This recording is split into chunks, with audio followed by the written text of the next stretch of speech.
आराध्यो भगवान् ब्रजेशतनया तद्धाम वृन्दावनम् रम्या क्वाचिदुपासनो भृगवधू वर्गेण या कल्पितः श्रीमद्भागवतं प्रमाणममलं प्रेम कुमार्थो महान् श्रीचैतन्यमदमिदं तन्त्रादरो न परम्।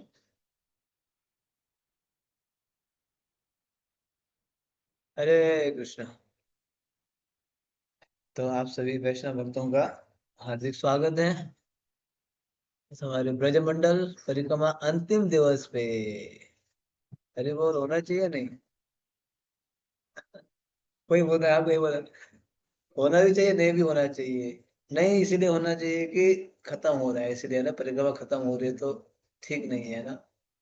हरि बोल इसलिए होना चाहिए, हमने कंप्लीट किया परिक्रमा, इसलिए भी हरि बोल होना चाहिए, है ना। दोनों ओर से होना भी चाहिए, नहीं भी होना चाहिए। तो आप सभी ने पूरा किया भी बोल सकते हैं, अभी तो एक चक्कर तो कर ही लेंगे, है ना। तो पूरा किया आप सभी ने, आपने कई सारे भक्त संकल्प लेके बैठे थे एक चैप्टर करना ही है बोल के, है ना। कई सारे भक्त संकल्प लेके, I am also part of that, मैंने भी संकल्प लेके बैठा। मैंने एक सेशन आपके साथ मिस किया था, याद है, गोवर्धन में। लेकिन मैंने उसको पढ़ा था, उस रात्रि को आपके साथ ज्वाइन नहीं कर पाया, तो मैंने उसको कंप्लीट पढ़ा था, पढ़ाई किया था। वो मैंने जानबूझ के मिस नहीं किया। तबीयत खराब हो गया था तो मैं दवाई लेके सो गया। मेरे पास लगभग 100 भक्त थे, कोई उठाए नहीं मुझे। एक मैंने बोल के भी रखा था, बोलते कि प्रभु जी बीमार है, सोने दो। हाँ, तो जब उठा तो मुझे अच्छा नहीं लगा। मैंने उन सबको बोला आप लोग कम से कम इतना तो देखो कि पूछ पूछ तो लो, मुझे कुछ भी पता नहीं चला। तो फिर मैंने उठ के उस अध्याय को पढ़ाई किया, पूरा रीड किया। आप जैसे भी कल हम लोग सुनेंगे, कल सुनेंगे रियलाइजेशन, ठीक है। कल सुनेंगे, मैंने आज ही बता दिया एक दो पॉइंट। तो कल सुनेंगे ये सब रियलाइजेशन सेशन हाँ? अभी तो कौन से वक्त एक दिन भी मिस नहीं किया, कैसे लगा, है ना, क्या अनुभव, ये सब सुनेंगे, ठीक है। तो आइए, ऑलरेडी समय हो रहा है, हम आगे बढ़ते हैं अंतिम दिवस पे, कार्तिक का भी अंतिम दिन है। तो ये जो अंतिम चैप्टर में हम लोग जो है, कल हमने ब्रह्मांड का से रावल का चर्चा किया। हाँ, रावल तक हम पढ़े सुने। आज जो है 30वां दिन, मथुरा के रास्ते रावल से वृंदावन, ठीक है। रावल से वृंदावन का प्रस्थान करें। आपका अध्याय भी है थोड़ा सा, ज्यादा लंबा नहीं है आज का, ठीक है, ज्यादा लंबा नहीं है, छोटा ही है, लेक्चर ज्यादा है, ठीक है। तो 30वां दिन, 30 डेज, 30 दिन ब्रज में, कितना अच्छा होगा ना, 30 दिन ब्रज में रह के, अलग अलग लीला स्थली में रह के, ब्रज रज में लोट पोट करके, भक्तों के जो है अंग संग स्पर्श करके, कथा कीर्तन श्रवण करके, महाप्रसाद ग्रहण करके, नदी कुंड में स्नान करके, वाह, इससे अच्छा कुछ हो सकता है? हो सकता है इससे अच्छा? कुछ भी नहीं हो सकता है, कुछ भी जीवन, कुछ भी नहीं हो सकता है। तो आइए आज हम वापस जाएंगे मथुरा के लिए। यस, पढ़िए। हरे कृष्णा प्रभु जी, दंडवत प्रणाम। 30वां दिन, मथुरा के रास्ते रावल से वृंदावन। कल रावल में हमारा अनुभव अति विशेष रहा। हमें श्रीमती राधा रानी की जन्म स्थली में एक रात बिताने का सौभाग्य प्राप्त हुआ।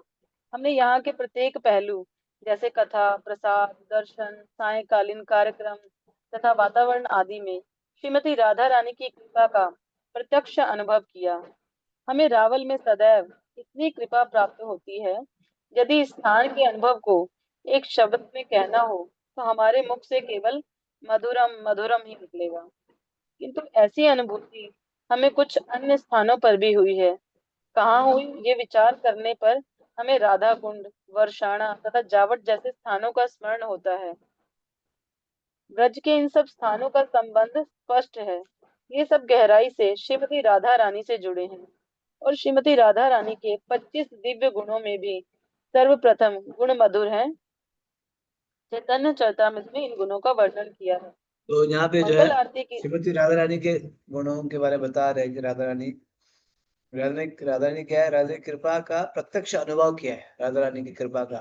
स्पेशली ये अलग अलग स्थानों में, राधा कुंड में वो राधा रानी का स्थान है, वर्षाडा राधा कुंड का स्थान है, जावट राधा रानी का स्थान है ना। ये सब राधा, मतलब प्योरली ये सब कौन से स्थान है, राधा रानी का स्थान है, purely, purely whole soul Shrimati Radha Rani का स्थान है। राधा कुंड, वर्षाना और चावट, ये सभी श्रीमती राधा रानी का स्थान है। हम्म, तो यहाँ पे जो है राधा रानी की कृपा का हम अनुभव कर सकते हैं, प्रत्यक्ष अनुभव। करुणाम कुरु मये करुणा भरिते सनक सनातन वर्णिता चरिते राधे जय जय माधव दयिते। श्रीमती राधा रानी कैसी है, करुणा से भरी है, करुणा, करुणा कुरुमयी, करुणा भरी थे, करुणा से भरी है श्रीमती राधा रानी। तो ऐसे हम इस ब्रज में जो है स्पेशली राधा कुंड, बरसाना और जावट में ये अनुभव किया। यस, आगे। मंगल आरती के लिए प्रमुख पंडाल में एकत्र होते समय हमारे मन में कल की कथा अभी तक ताजी है। गर्ग संहिता में गोलोक में हुई उस एक लीला का वर्णन किया गया है जो इस पृथ्वी पर श्रीमती राधा रानी के प्राकट्य का कारण बनी। एक दिन कृष्ण एकांत कुंज में विरजा नामक अपनी प्रेयसी के संग में आनंद ले रहे थे। श्रीमती राधा रानी को इसका समाचार मिला। वह अत्यंत खिन्न एवं क्रोधित हो उठी और दौड़कर अपनी सखी के साथ उस स्थान पर पहुंची। श्री दामा उस कुंज के प्रवेश द्वार पर पहरा दे रहे थे। श्री दामा और गोपियों के बीच झगड़ा होने लगा। श्री दामा को कठोर वचनों से झिड़कते हुए गोपियों ने कुंज के भीतर जाने की मांग की, परंतु श्री दामा डटे रहे। गोपियां भी भीतर प्रवेश करने के लिए कटिबद्ध थी और वह श्री दामा को छड़ियों से पीटने लगी। शोरगुल सुनकर श्री कृष्ण वहां से अदृश्य हो गए और विरजा ने एक नदी का रूप ले लिया। ये विशाल नदी इसी प्रकार गोलोक के चारों ओर बहती है, जिस प्रकार सागर किसी द्वीप के चारों ओर समाया रहता है। जब श्रीमती राधा रानी ने कुंज में प्रवेश करके देखा कि भगवान वहां नहीं है, तो वह भी अपने कुंज में लौट आई। तब भगवान श्री कृष्ण ने विरजा को पुनः सुंदर युवती रूप प्रदान किया और नदी के तट पर वन में आनंद लेने लगे। उनके दिव्य मिलन से 7 पुत्रों का जन्म हुआ और वह सब उस वन में खेलने लगे। एक दिन खेलते समय उन बालकों में झगड़ा हो गया और सबसे छोटा पुत्र रोता रोता अपनी माता के पास आया। जब विरजा अपने पुत्र को चुप करवा रही थी, श्री कृष्ण सहसा वहां से अदृश्य हो गए। भगवान के विरह में विरजा शोकातुर हो उठी और निराश अवस्था में अपने 7 पुत्रों को भौतिक जगत में 7 प्रकार के सागर बनने का शाप दे दिया। ये 7 पुत्र 7 प्रकार के समुद्र बने, खारे पानी, गन्ने के रस, सुरा, घी, दही, दूध तथा स्वच्छ जल के समुद्र। कुछ समय पश्चात विरजा अपने पुत्रों के विरह में दुखी हो गई। श्री कृष्ण लौटकर उसके पास आए और कहा कि वह कभी भी कृष्ण से विलग नहीं होगी और अपनी शक्ति से सदैव अपने पुत्रों का संरक्षण करती रहेगी।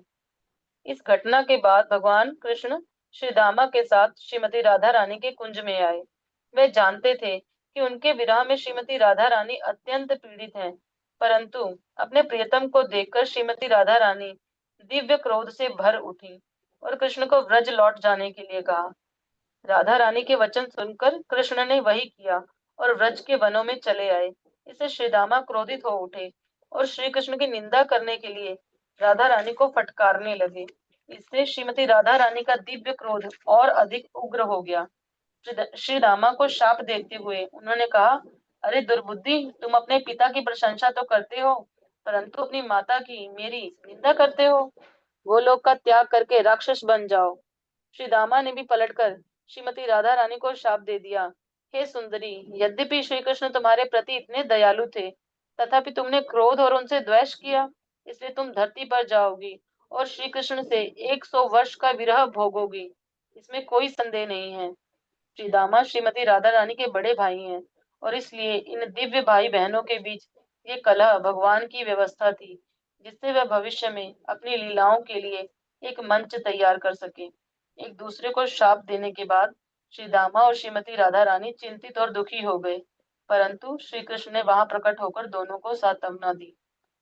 भगवान ने कहा कि वे अपने नित्य परिकरों के वचनों को झुठला नहीं सकते।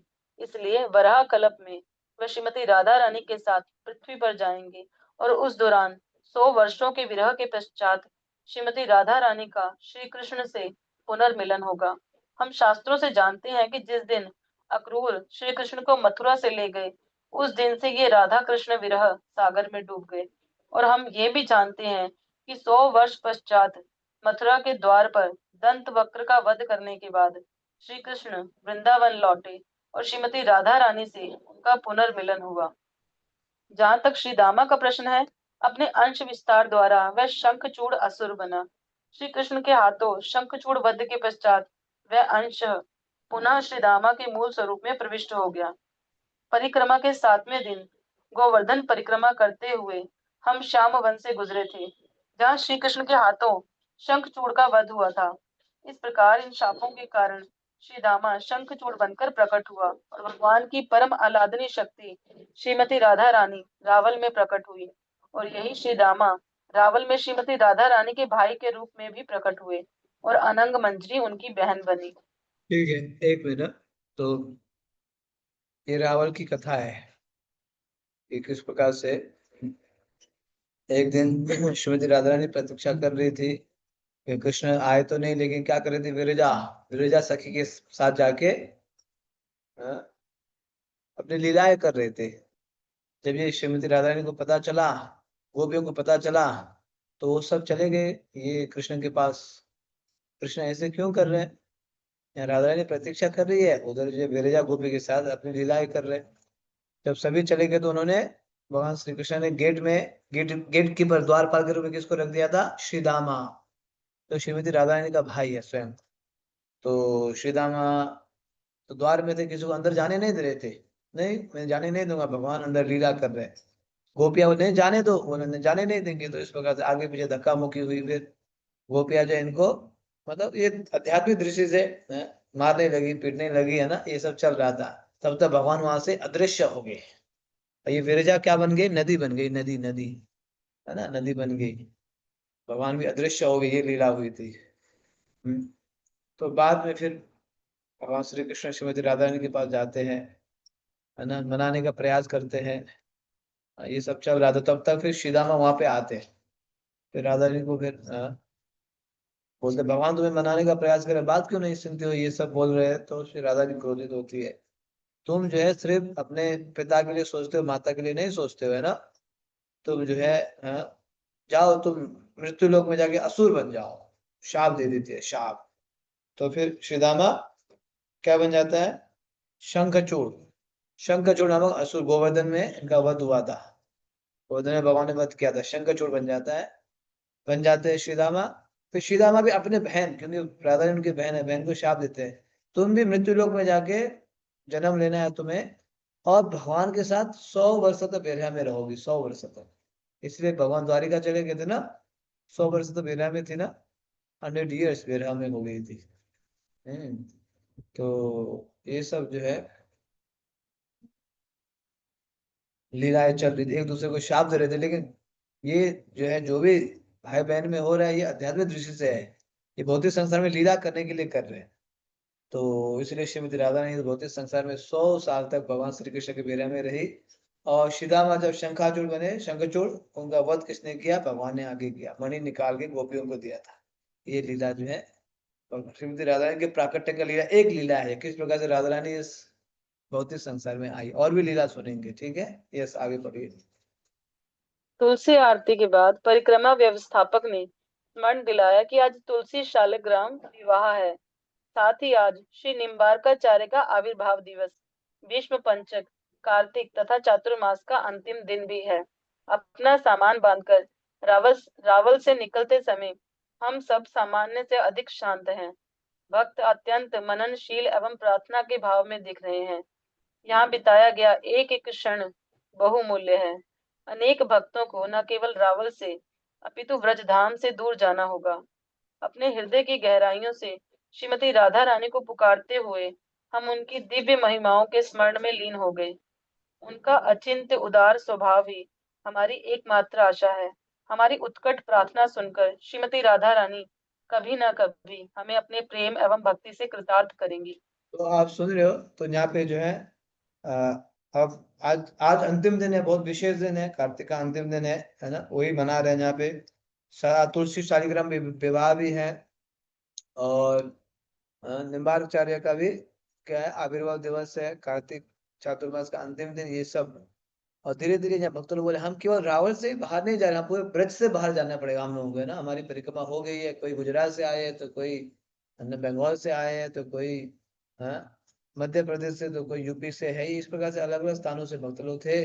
अब उनको जाना पड़ेगा, अपने कोई विदेश से भी आए हैं, देखो एक महीना ब्रज में रह के परिक्रमा के, तो दुखी नहीं होंगे?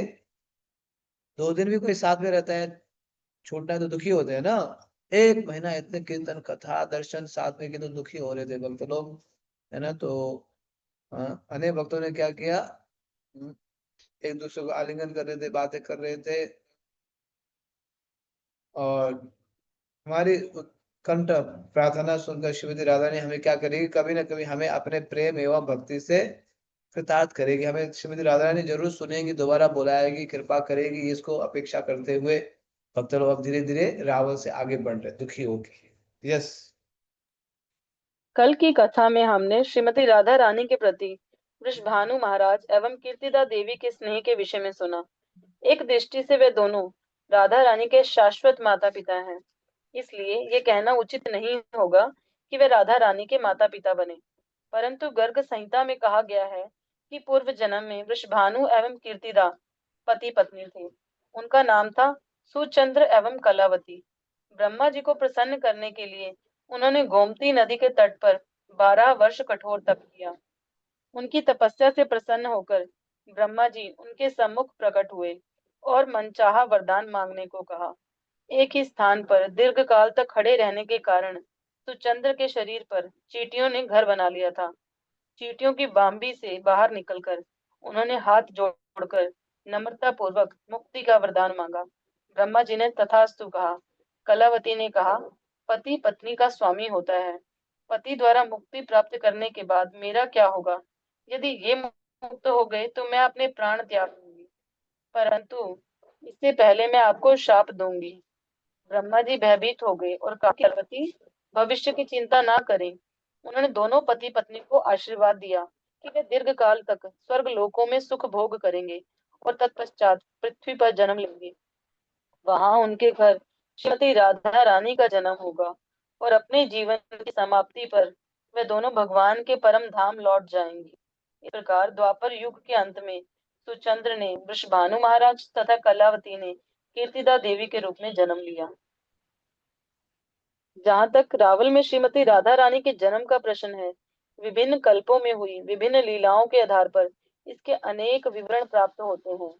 गर्ग संहिता तथा व्रजविलास सत्व से उद्धृत करते हुए भक्ति रत्नाकर दोनों में वर्णन है कि श्रीमती राधा रानी कीर्तिदा देवी के गर्भ से प्रकट हुई। एक मिनट ना, पहला अपने वाला ये दिव्य सुन लेते स्वरूप हैं को कि एक मिनट, जी आपने सुना होगा, एक तो श्रीदामा ने शाप दिया, ये एक लीला है। दूसरी लीला जो है, अ, वृषभानु महाराज और कीर्तिदा देवी श्रीमती राधा रानी के शाश्वत माता पिता है, शाश्वत।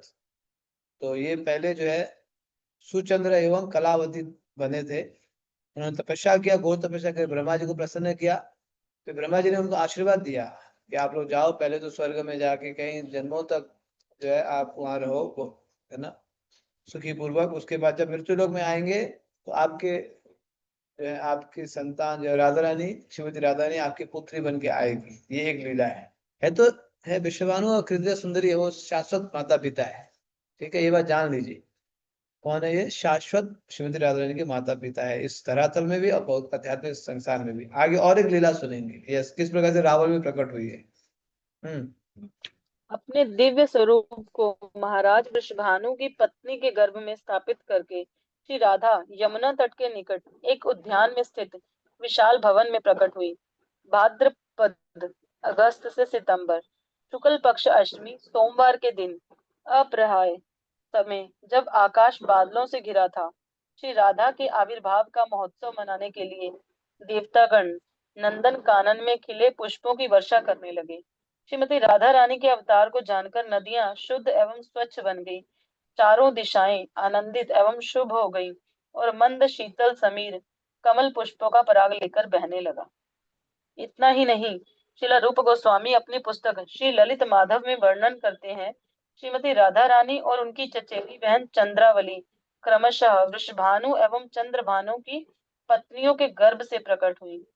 चंद्रावली महाराज वृषभानु के छोटे भाइयों में से एक चंद्रभानु की पुत्री हैं, परंतु यद्यपि श्रीमती राधा रानी और चंद्रावली अपनी नित्य माताओं के गर्भ से प्रकट हुई, तथापि उन्होंने स्वयं को तुरंत प्रकट नहीं किया, अपितु योग माया की व्यवस्था अनुसार उन्होंने स्वयं को अपनी नित्य माताओं के गर्भ से विंध्या पर्वत की पत्नी के गर्भ में स्थानांतरित किया और कुछ समय पश्चात ब्रजभूमि लौट कर आई। श्रीमती राधा रानी के जन्म से संबंधित इस विवरण में रुचि रखने वाले पाठक श्रीला रूप गोस्वामी द्वारा रचित श्री ललित माधव पढ़ सकते हैं। प्रभु जी एक और कथा है। तो ये श्रीमती राधा रानी और चंद्रावली दोनों बहन है। श्रीमती राधा रानी विश्वभानु महाराज जी की पुत्री है और चंद्रावली उनके भाई, है ना। चंद्रभानु, विश्वभानु और चंद्रभानु दो भाई। ये वृषभानु की पुत्री राधा रानी और चंद्रावली चंद्रभानु की। लेकिन दोनों में बहुत कंपटीशन चलता था, कृष्ण को कौन प्राप्त करेगा बोल के एक दूसरे में खींचातानी बहुत चलता था।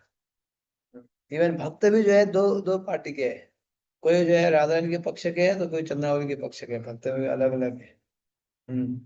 तो ये सब लीला हाँ रावल में हो गए, रावल रावल धाम। ठीक है। अभी किस प्रकार से श्रीमती राधा रानी रावण में प्रकट हुई है ये लीला भी सुनाएगी। यस। इसके अतिरिक्त श्रीमती राधा रानी की प्राकट्य की एक अन्य प्रचलित कथा है। एक दिन वृषभानु महाराज यमुना में खड़े होकर भगवान ध्यान कर रहे कि सहसा 1000 पंखुड़ियों वाला एक कमल पुष्प यमुना में बहता हुआ आया और उनके शरीर से आ लगा। जब महाराज वृषभानु ने आंखें खोली तो वह दृश्य देखकर स्तब्ध रह गए। तब स्वर्ण की कांति लिए एक अत्यंत सुंदर कन्या उस कमल पुष्प के मध्य लेटी थी। उसकी मधुर मुस्कान तथा कोमल अंगों की धीमी हलचल ने महाराज वृषभानु के हृदय को मुग्ध कर दिया। वे तब्द वहीं खड़े रहे, इतने भाव विभोर हो गए कि उन्हें उस कन्या के अतिरिक्त अन्य कुछ दिखाई नहीं दे रहा था। उसी समय उन्होंने एक आकाशवाणी सुनी, हे राजन, ये कन्या तुम्हारी पुत्री है। ये तुम्हारी तपस्याओं का फल तथा तुम्हारी प्रार्थनाओं का उत्तर है। कमल पुष्प को हाथों में उठाकर स्वीकार करो और इस कन्या को अपने साथ घर ले जाओ। वृषभानु प्रखर स्वर्ण कांति से युक्त उस कन्या के कोटि कोटि चंद्रमाओं के समान शीतलता प्रदान करने वाले मुख को निहारने लगे। उनके नेत्रों से अश्रुधारा बहने लगी और वह उसके प्रति प्रेम में अभिभूत हो गए। वृषभानु ने सावधानी पूर्वक श्री राधिका को अपनी भुजाओं में उठाया और अपने भवन में ले जाकर अपनी पत्नी की गोद में रख दिया।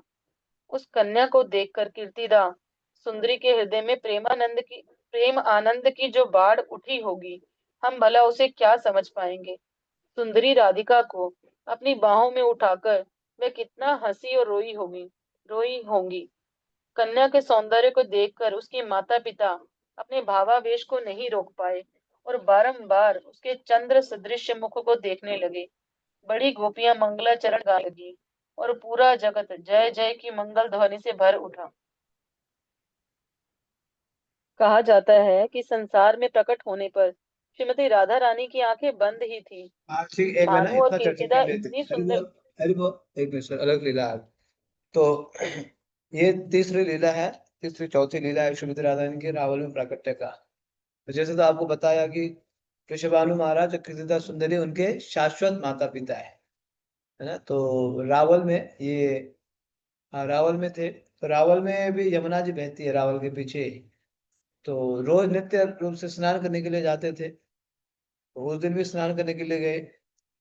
ये कौन सा दिन था? अष्टमी। अष्टमी, भद्रा भद्रापद, अगस्त सितंबर में आता है। शुक्ल पक्ष अष्टमी सोमवार के दिन जब स्नान कर रहे थे यमुना में, तो उनके अरे बहुत चमचमाता हुआ कुछ बहता हुआ आ रहा था। तो जैसे जैसे पास में आए तो उनको दिखाया देखो कमल का फूल है, कमल के फूल के ऊपर कुछ चमक रहा है, चमक धमक है। तो उनको समझ नहीं पा रहे थे क्या है ना। तो जब पास में आया तो कुछ छोटी सी लाली है, उनको समझ में आया क्या है। तो तब तक उनको आकाशवाणी सुनाई दी कि हे महाराज विश्वभानु महाराज, ये आप ही के कन्या है ना, इनको आप घर ले जाइए। वैसे तो उनके पास संतान भी नहीं था बहुत सालों से। तो फिर उन्होंने उस कन्या को बहुत ही चमचमाता हुआ है ना, सोने की कांति वाली कन्या को घर ले गए और उन्होंने कृतिका देवी को दी। कृतिका देवी बहुत बहुत प्रसन्न हुई, और इतनी सुंदरी थी श्रीमती राधा रानी है ना, बहुत ही सुंदर छोटी सी लाली सी प्यारी नारी श्रीमती राधा रानी को जो है घर ले गए और उस कृतिका सुंदरी को दी। लेकिन क्या हुआ, सब कुछ तो ठीक था, लेकिन वो लाली आंख नहीं खोल रही थी। आंख नहीं खोल रही थी, बताओ सब कुछ ठीक था, आंख नहीं, तो फिर कैसे होगा। तो सुन लीजिए ये लीला। कहा जाता है कि संसार में प्रकट होने पर श्रीमती राधा रानी की आंखें बंद ही थी। वृषभानु और कीर्तिदा इतनी सुंदर कन्या को पाकर अत्यंत आनंदित थे, परंतु उसे नेत्रहीन समझकर वे शोक से भर गए। धीरे धीरे चारों ओर ये समाचार फैल गया कि वृषभानु एवं कीर्तिदा के एक कन्या प्रकट हुई है। जिसने सुना वह इस अद्भुत कन्या को देखने आने लगा। नंद महाराज और यशोदा माता नन्हे कृष्ण के साथ रावल आए। वृषभानु और कीर्तिदा ने उचित रीति से उनका स्वागत सत्कार किया। कृष्ण जानते थे कि उनकी नित्य संगनी यहाँ प्रकट हुई है, इसलिए जब यशोदा और कीर्तिदा बातें कर रही थी, वे घुटनों के बल चलते हुए उस कक्ष में पहुंचे जहाँ पालने में राधा रानी लेटी थी। कृष्ण ने अपने दो हाथों से पालने को पकड़ा और स्वयं को पैरों के बल खड़ा करके भीतर देखने लगे। श्री राधिका भी अपने नित्य प्रियतम की उपस्थिति को जान गई और अपने सुंदर कमल नेत्र खोलकर कृष्ण को देखने लगी। उनकी दृष्टि पाते ही कृष्ण का हृदय द्रवित हुआ और वह भी एकटक उनके कमल मुख को निहारने लगे। जैसे ही सबको पता चला कि चमत्कारी रूप से श्रीमती राधा रानी ने नेत्र ज्योति प्राप्त कर ली है, सब लोग दौड़कर वहां पहुंचे। वृषभानु एवं कीर्तिदा के हृदय में जो कुछ खेद था वह उसी प्रकार नष्ट हो गया जिस प्रकार सूर्य के उगते ही अंधकार नष्ट हो जाता है। ब्रजवासियों का आनंद सीमाएं पार कर गया। दिव्य युगल मूर्ति के पुनर्मिलन की जय हो। श्याम सुंदर की जीवन प्राण स्वर्णिम कांति से युक्त श्रीमती राधा रानी की जय हो। प्रभु जी लीला खत्म हो गई। तो ये लीला आपने सुना ना। लेके तो आए घर पे, कृता सुंदरी को दिए, लेकिन कृता सुंदरी आई मीन श्रीमती राधा रानी जो छोटी सी लाली बहुत सुंदरी, बहुत तब तक कांचन गौरांगी राधे वृंदावनेश्वरी ऐसे, लेकिन वो आंख नहीं खोल रही थी। तो क्या हुआ पता नहीं चल रहा था, दिन बीत गया। तो एक दिन गोकुल से नंद यशोदा, ये तो मित्र थे, विश्वभानु महाराज के मित्र थे, चलो मिलते हैं विश्वभानु महाराज, हमने सुना है कि उनके यहाँ लाली हुई है, हमारा कान्हा उनकी जो है लाली, लाला और लाली, ये भी हुआ, जाके मिलते हैं। तो नंद यशोदा अपने लाला को लेके आ पहुंचे कहाँ, रावल। अब बहुत दिन बाद गांव के लोग अपने जो है बहुत निकट को मिलते हैं तो बात करने लगते हैं ना। हाँ जी बताइए जी क्या है कैसे हैं। तो माता जी के साथ बैठ गई, प्रभु पिताजी के साथ बैठ गए, बालक को भूल ही गए। अब बालक को छोड़ दिए कृष्ण को, है ना, वो क्या चल रहा है आपके घर में, कैसे हैं, खेत में क्या क्या उगा रहे हो अभी, है ना, अभी किसका सीजन है ये सब तो चलता ही है ना। तो बातें कर रहे थे, है ना। और बालक को भूल गए, तब तक कृष्ण जो है रेंगते हुए कहाँ चले गए, जहाँ राधा नहीं सोचे उस पलंग में चले गए। अब पलंग को पकड़ के ऐसे देखे, जब कृष्ण ने ऐसे देखा तो तब जाके श्रीमती राधा रानी ने गोविंदम आदि पुरुषम आदि तमहं पुरुषं तमहं भजामि, भजामि।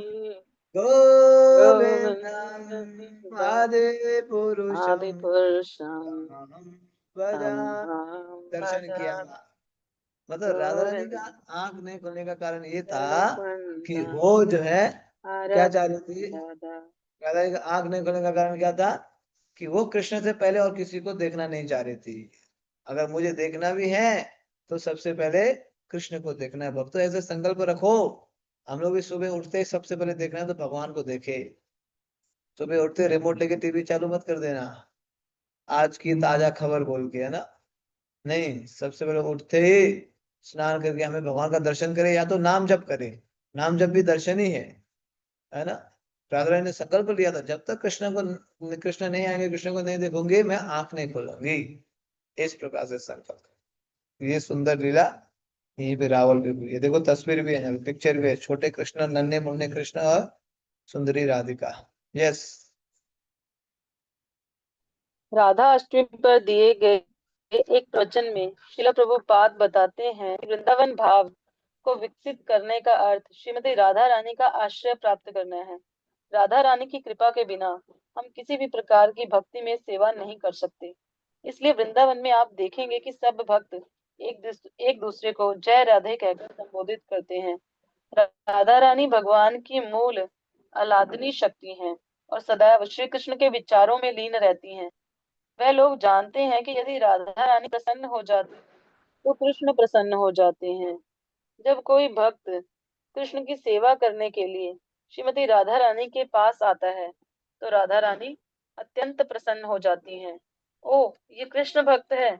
वह तुरंत श्री कृष्ण से उसकी स्तुति करते हुए कहती हैं, कृष्ण, यहाँ ये भक्त है, ये मुझसे भी अच्छा है।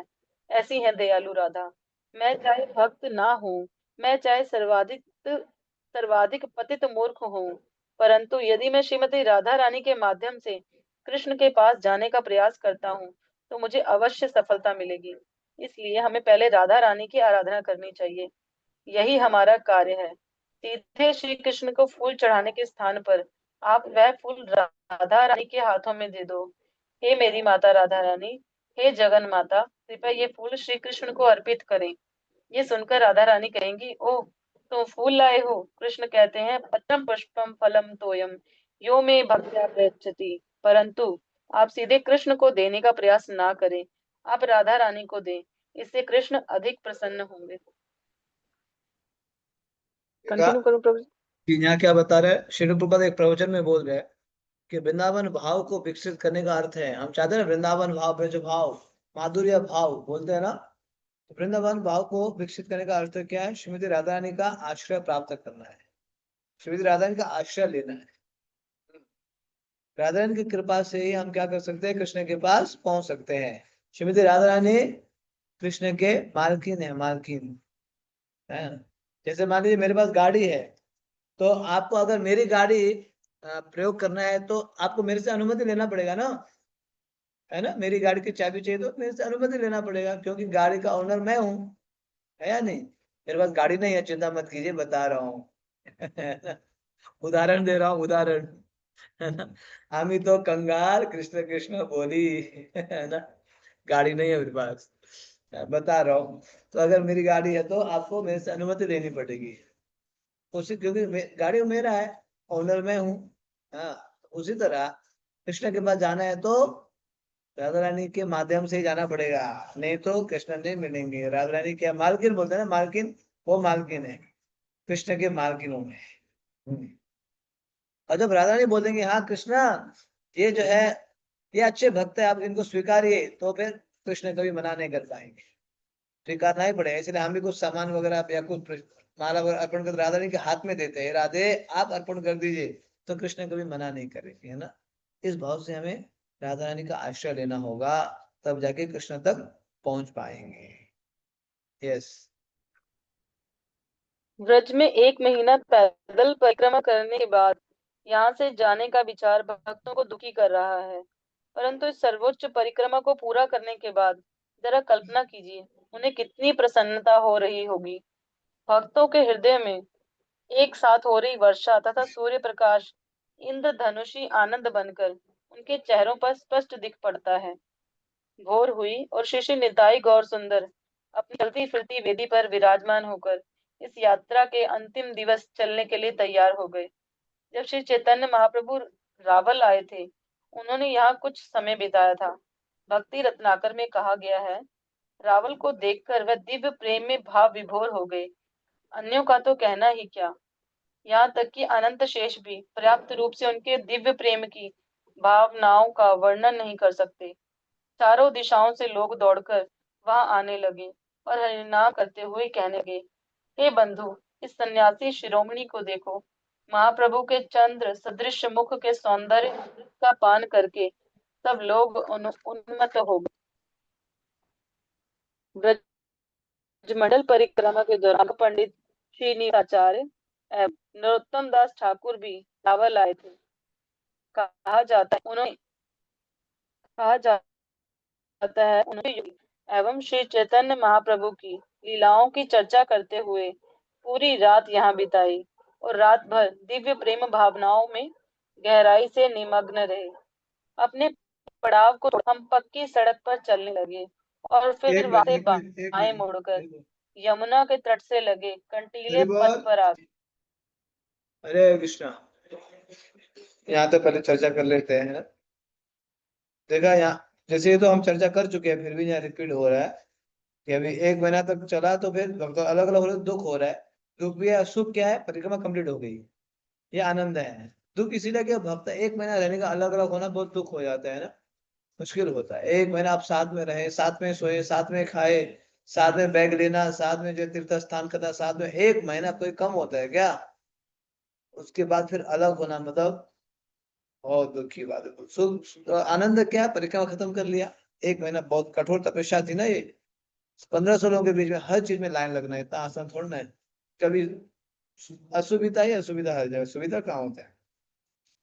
तो फिर भी भक्त लोग आनंद में है। और ये स्थान में रावल में श्री चैतन्य महाप्रभु भी आए थे, राघव पंडित, श्रीनिवास आचार्य और नरोत्तम ठाकुर को भी लेके आए थे। तो मतलब ये स्थान बहुत विशेष है। ऐसे स्थान को हम दर्शन करके अभी आगे बढ़ेंगे। यस। अपने पड़ाव को छोड़कर हम पक्की सड़क पर चलने लगे और फिर वहां से बाएं मुड़कर यमुना के तट से लगे कंटीले पथ पर आ गए। तट की बालू मणियों के समान चमक रही है।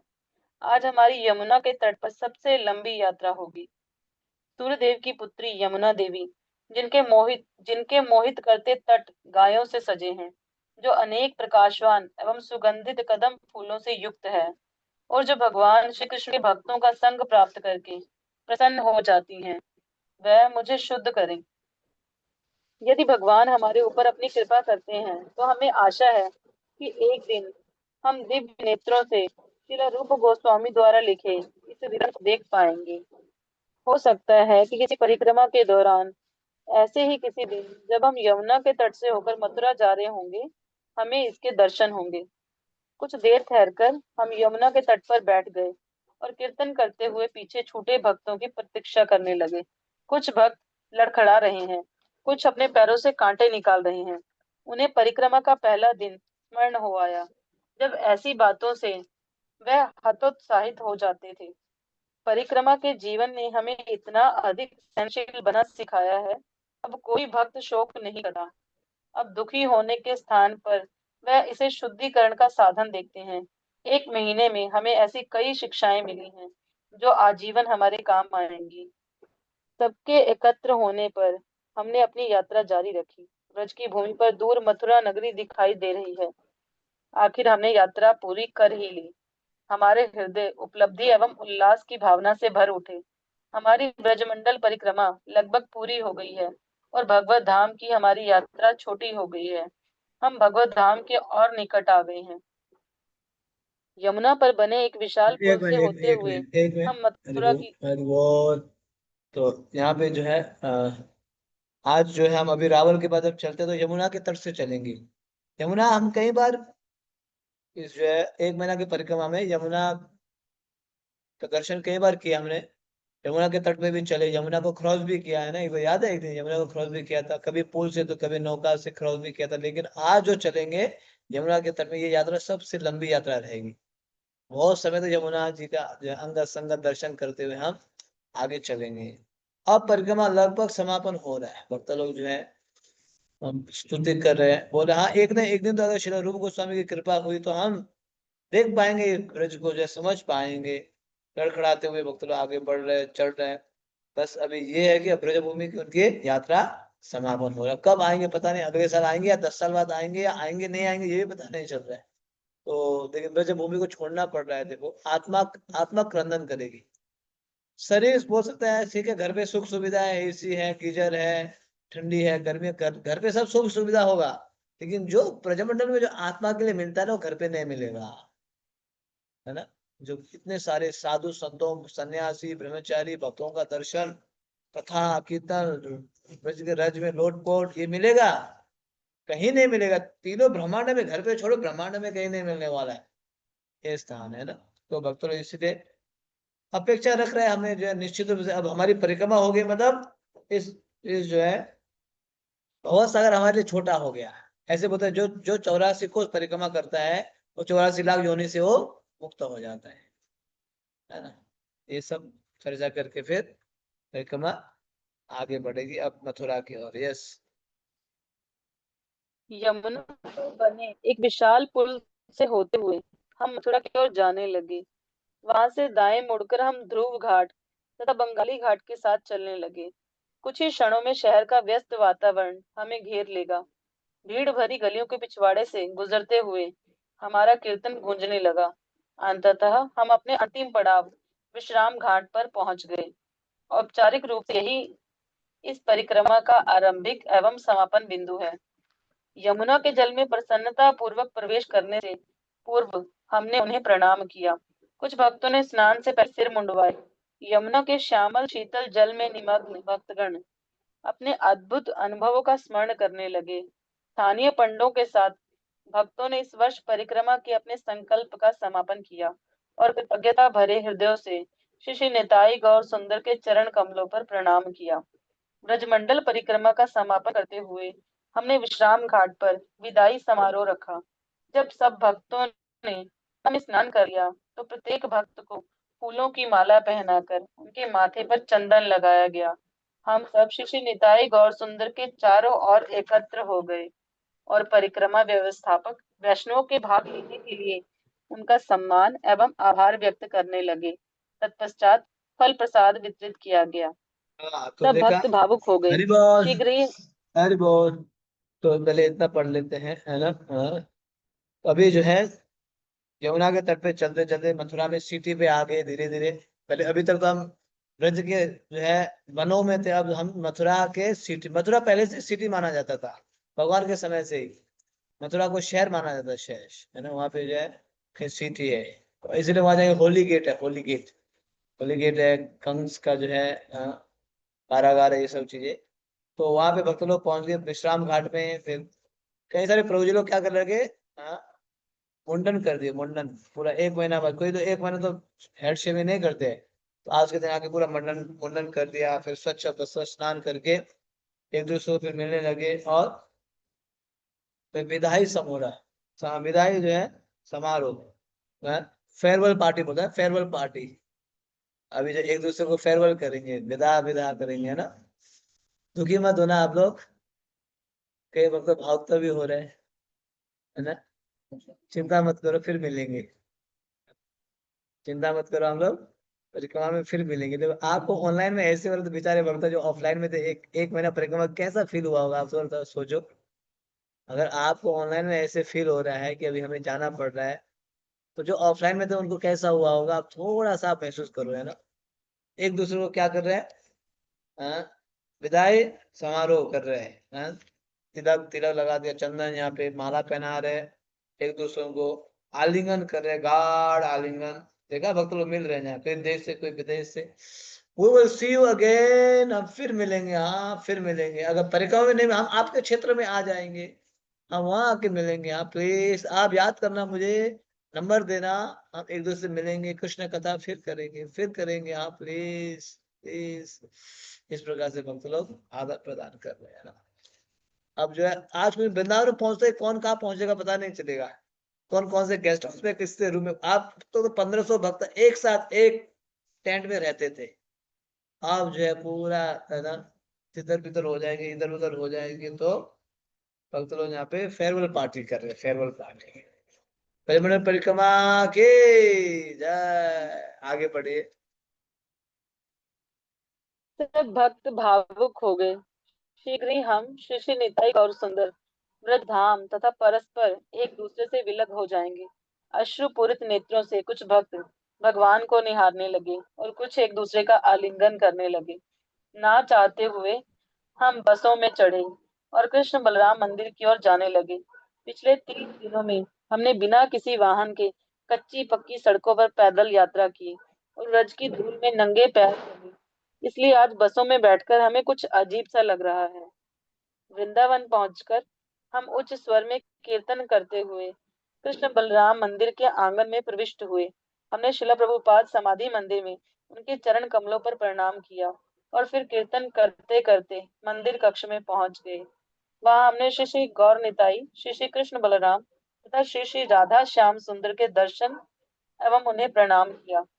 कुछ क्षणों के लिए हम ब्रज से अपने भावी प्रस्थान के शोक को भूल गए और विग्रहों के सम्मुख भाव भरे कीर्तन एवं नृत्य में निमग्न हो गए। वहां से हम इस्कॉन गौशाला आए, जहां भव्य स्वादिष्ट प्रसाद हम सबकी प्रतीक्षा कर रहा है। आज हाँ, तो अब अंतिम जो है, बार परिक्रमा भक्त। अब हरी बोल, अब हमारी परिक्रमा आप सुन रहे हो।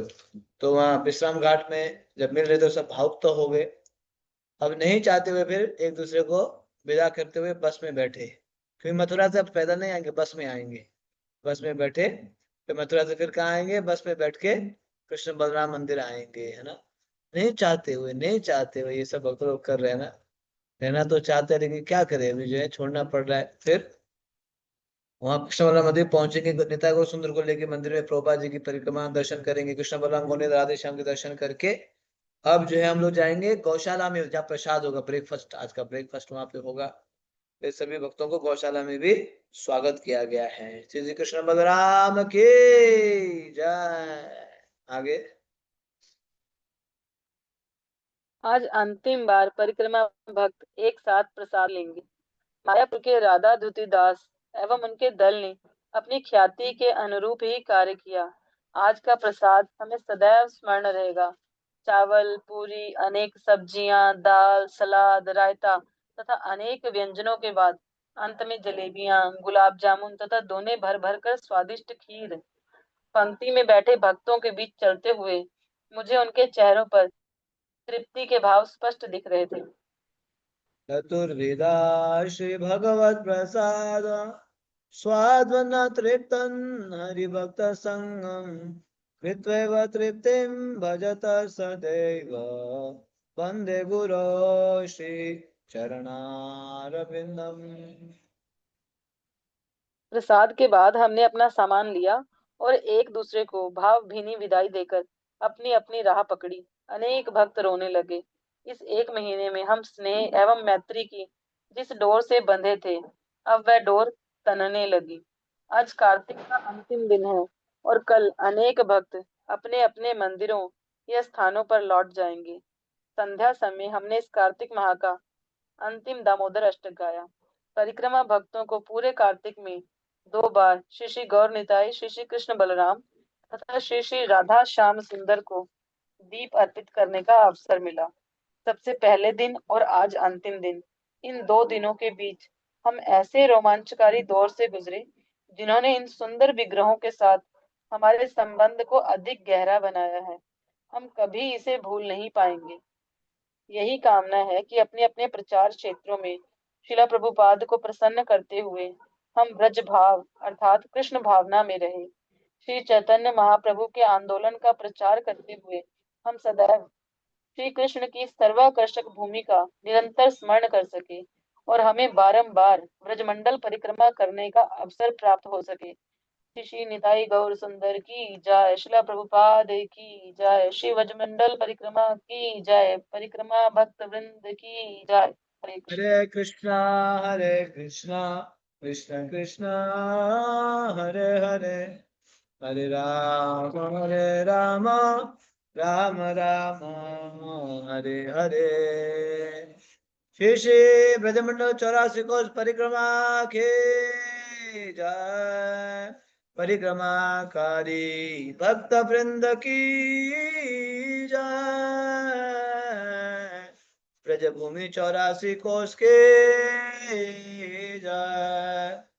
शिल प्रभुपाद की जय। इस पुस्तक के लेखक परम पूज्य लोकनाथ स्वामी महाराज की जय।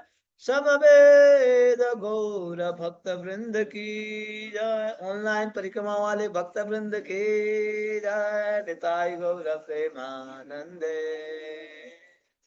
हरि हरि बोल। आनंद आया परिक्रमा में? एक महीना आज कल सुनेंगे किसने पूरा किया, किसने आप में से 15 दिन किया, किसने 10 दिन किया, ये कल सुनेंगे, है ना।